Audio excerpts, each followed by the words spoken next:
Pariston Hill. Derrière l'un des seuls Hunters 3 étoiles au monde se cache l'un des personnages les plus mystérieux, intelligents et machiavéliques de Hunter x Hunter. En effet, il existe beaucoup trop de choses étranges qui gravitent autour du successeur de Netero. Par exemple, pour quelle raison Pariston élève-t-il en cachette 5000 soldats Chimera Ant dérobés à NGL? Quels sont les liens glauques qui existent entre Pariston, Sheila et la brigade Fantôme? Ou encore de quelle manière Pariston a-t-il éveillé son haine pour systématiquement connaître et anticiper chaque coup de ses adversaires? C'est justement pour essayer de répondre à ce genre de théorie que j'ai été fouillé une fois de plus dans les abysses de l'iceberg de Hunter x Hunter. Salut à tous, c'est Hunter404 et aujourd'hui dans cette vidéo, je vais vous dévoiler l'une des théories les plus bizarres que j'ai pu trouver sur Pariston. Pour être franc avec vous, l'épisode d'aujourd'hui n'a vraiment pas été simple à faire parce que les informations fiables circulant sur Pariston sont rares, voire même rarissimes. J'avais éprouvé le même genre de difficulté pour ma vidéo avec Jinfrix qui, vous allez voir, est en lien direct avec la théorie que je vais vous dévoiler aujourd'hui. J'en profite également pour vous dire de ne pas hésiter à rejoindre ma page Twitter sur laquelle je commence à faire pas mal de tweets sur Hunter x Hunter et où je partage aussi les réactions de ma découverte One Piece sur Twitch. Et maintenant, il est temps de vous dévoiler la théorie la plus étrange que j'ai pu trouver sur Pariston. Quand on cherche sur internet des théories concernant le personnage de Pariston, on commence vraiment à tomber sur des trucs très sombres et très glauques. Entre autres, tout ce qui va concerner le fait que Pariston est impliqué dans le meurtre de Netero et dans l'envoi de 5000 soldats Chimera Ant sur le territoire des humains.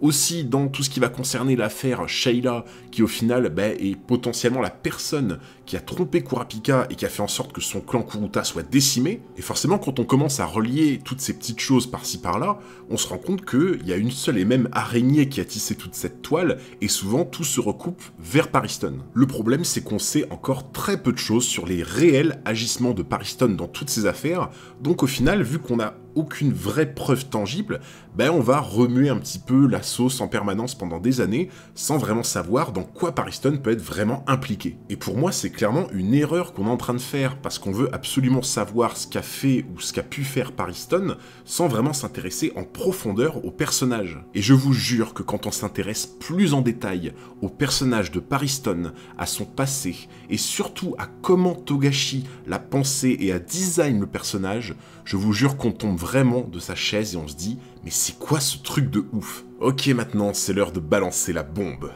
Il existe une légende qui a servi de support pour élaborer le personnage de Pariston, et c'est cette même légende qui est liée de façon très étrange à tous les événements majeurs qui se sont déroulés pendant l'arc des fourmis chimères et pendant l'arc de l'élection du nouveau président. En d'autres termes, cette théorie complètement dingue se base sur le fait que Pariston a reproduit volontairement et trait pour trait les mêmes actions et les mêmes décisions que le personnage de la légende qu'il incarne, provoquant la chute de NGL, la mort de Netero et l'élection du nouveau président. Et pour être en mesure de faire le lien de ces points communs entre la légende et le plan de Pariston, il a d'abord fallu que je m'interroge sur sa vraie condition de Hunter. Tout comme Jinfrix, Pariston fait partie des Zodiacs, un groupe d'élite composé de Hunters triés sur le volet par le président Netero lui-même. Et bien que Pariston s'est vu attribuer le poste de président par intérim à la mort de Netero, il a continué à occuper le poste du rat des Zodiacs. Sauf que vous vous êtes jamais demandé pourquoi cet animal et pas un autre?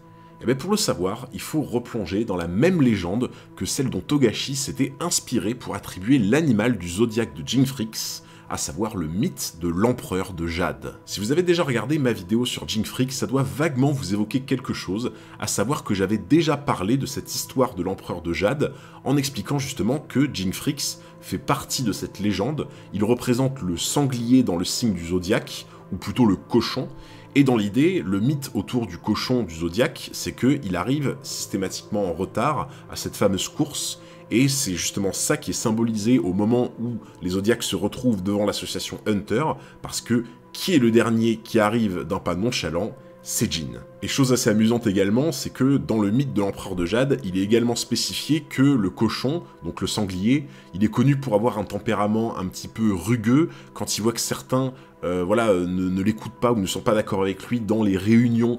des Zodiacs, il est connu pour justement avoir un caractère un peu belliqueux et rebelle, ce qui est totalement le cas dans les réunions des Zodiacs avec Jing. Il s'agit donc de petites références sympas entre l'animal du Zodiac du sanglier et Jing, sauf que il s'agit de toutes petites choses, on avait à peine effleuré la surface, et quand on s'intéresse plutôt à l'animal du Zodiac de Pariston, à savoir le rat, on découvre un espèce d'iceberg en dessous de cette histoire qui est juste complètement dingue. Parce qu'effectivement, le rôle du rat du Zodiac dans cette course de l'Empereur de Jade, il est beaucoup plus long, beaucoup plus intéressant, mais aussi beaucoup plus sombre. Et quand j'aurai fini de vous expliquer le rôle qu'a pu avoir le rat du Zodiac dans cette course de l'Empereur de Jade, et que par la suite on va reprendre les événements récents de Pariston dans l'arc des fourmis chimères et de l'élection du nouveau président, vous allez vous dire « mais c'est quoi cette dinguerie ?»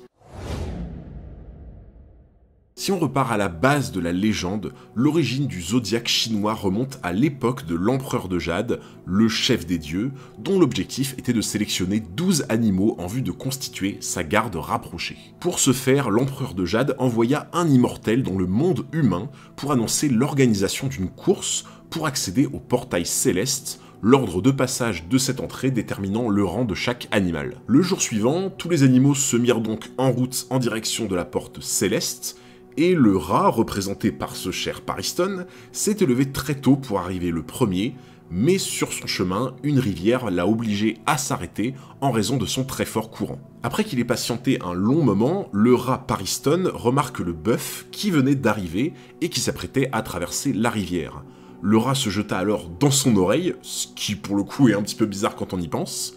mais au final ça dérange pas spécialement le bœuf, parce que, bon, il était d'un naturel plutôt serviable. Une fois que la rivière a été franchie, le bœuf courut de toutes ses forces vers le palais de l'Empereur de Jade, mais au moment même où il était sur le point de passer le portail céleste et donc d'arriver premier, le rat, il est sorti soudainement de son oreille et il s'est jeté aux pieds de l'empereur, lui permettant ainsi de voler la première place, et faisant donc du rat le premier signe du zodiaque chinois. Est-ce que ça vous étonne vraiment si je commence déjà à le comparer à Pariston? Parce que bon, je pense que ça n'aura échappé à personne, mais il est quand même curieux de voir à quel point le rat a su faire preuve de malice et de manipulation pour arriver à ses fins, exactement à l'image de Pariston au sein des Zodiacs. Sauf que un détail vraiment troublant de cette légende, c'est que l'animal manipulé par le rat, donc par Pariston, n'est autre que le buffle. Et le buffle dans les Zodiacs, il est représenté dans Hunter x Hunter par Mitsai-Zomu. Vous devez commencer à comprendre là où je veux en venir, parce que l'analogie entre la course de l'Empereur de Jade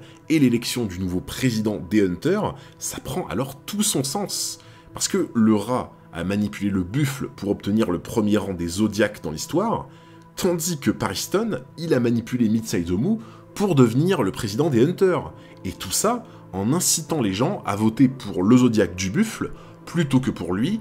et vraiment sans raison apparente. Le truc super amusant à voir, c'est que Pariston a utilisé une technique qu'on voit encore de nos jours dans la politique, à savoir que quand vous avez un adversaire très coriace dans la politique, une bonne stratégie, c'est de faire en sorte de faire monter artificiellement un autre candidat qui promet les mêmes choses que celui qui est en face de vous, comme ça vous allez diviser par deux son électorat, et vous, au final, ça ne change rien pour vous, mais juste, vous gardez l'avantage. Et pour le coup, c'est exactement ce qu'a fait Pariston entre Leorio, Cheadle et Mitsai-Zomu. Donc quand Pariston reporte toutes ses voix sur Mitsai-Zomu en mode « c'est lui que je veux élire, je vais essayer de gonfler artificiellement voilà, tout le soutien qu'il peut recevoir en électorat »,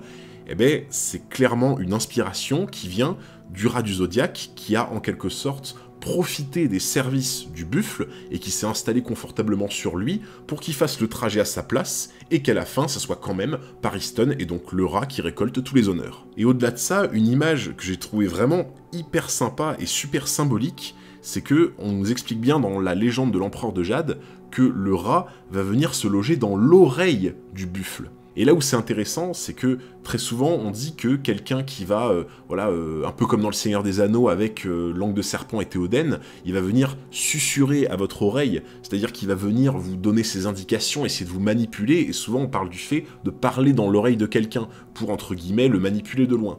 Et au final, quand on voit que Pariston, enfin le rat plutôt, est allé se loger dans l'oreille du buffle, un peu comme s'il le manipulait comme ça de loin, c'est vraiment une image très amusante. On peut donc voir que Pariston a reproduit l'histoire qui s'est déroulée entre le rat et le buffle du Zodiac pour la course de l'Empereur de Jade,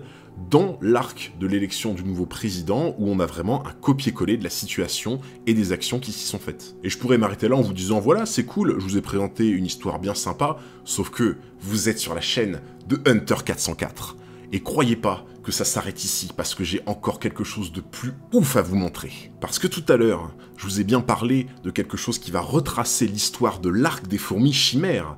Eh ben j'ai quelque chose à vous montrer. En creusant un peu plus dans les origines du mythe, la légende explique pourquoi le chat ne fait pas partie du zodiaque chinois alors qu'il devrait y figurer à la base, une raison que Pariston a matérialisée de nouveau,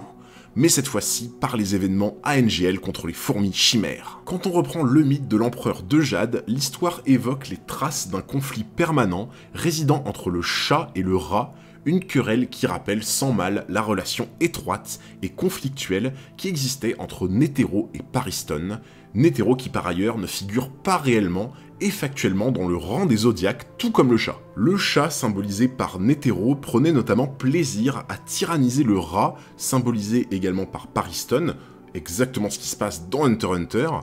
et le rat n'osait pas se rebeller, ce qui, d'après la légende, a conduit le rongeur frustré à pousser le chat dans l'eau de la rivière, alors qu'ils étaient transportés tous les deux par le buffle. Ce qui est vraiment intéressant là-dedans, c'est que la noyade du chat dans la rivière, ça ressemble vraiment à une référence des mesquineries organisées par Pariston pendant l'arc des fourmis chimères, au cours duquel le rat du zodiaque s'est servi de son réseau et de son influence pour savonner la planche à Netero, qui est donc allé seul au casse-pipe contre un adversaire invincible comme Meruem. Et c'est vraiment amusant de constater que ces petites mesquineries qu'il y aurait entre le chat et le rat, c'est vraiment cette espèce de petit amour vache qui existe justement dans la légende de l'empereur de Jade, donc quand le chat et le rat se tirent un petit peu la patte parce qu'ils sont ennemis de base,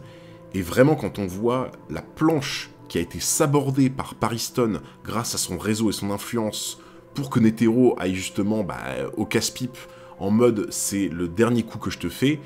vraiment cette espèce de référence je la trouve incroyable. Et donc tous ces rapprochements étranges laissent donc à penser que Togashi s'est bien inspiré de la légende du rat du zodiaque pour insuffler au personnage de Pariston sa brillante intelligence et son incorrigible mesquinerie. J'espère que cette vidéo vous a plu, si c'est le cas n'hésitez pas à lâcher un pouce bleu, un commentaire et surtout n'hésitez pas à vous abonner à la chaîne pour ne pas manquer les futurs épisodes. Merci beaucoup pour votre force, c'était Hunter 404 et je vous dis à très bientôt pour un nouveau combat.